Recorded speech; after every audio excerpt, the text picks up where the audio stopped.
มันพูดกันไหมจากมานานคิดถึงจังเลยหอมเจ้าเอ๋ยระอองท้องถิ่นอยากกลับไปแนบศพไอดินบ้านรำพึงคิดถึงเสมออัดสะดงอาทิตย์กล่าวลาคืบคลานมาคือเธอถึงเธอคืนเหน็บหนาวอีกแล้วสิบ้านรำพึงคิดถึงไม่สางกี่ร้อนกี่หนาว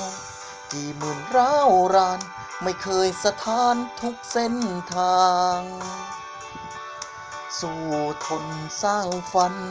ถึงวันรุ่งรางจะแบกไปทมความทุกข์ระทมไม่จำเป็นดอกคำสัญญารู้ว่าชายคาที่แสนรื่นรม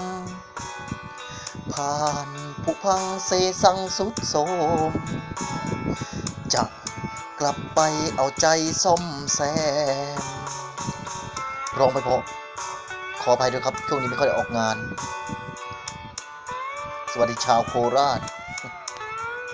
สวัสดีชาวสุพรรณบุรีกาญจนบุรีช่วงนี้กรุงเทพขอเสพต้องไปได้ออกทำงานเท่าไหร่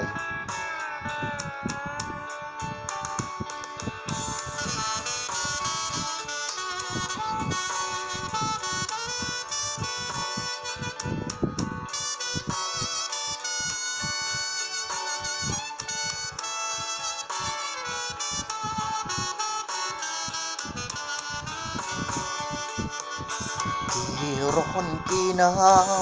กี่หมื่นร้าวรานไม่เคยสถานทุกเส้นทางสู้ทนสร้างฝันถึงวันรุ่งราง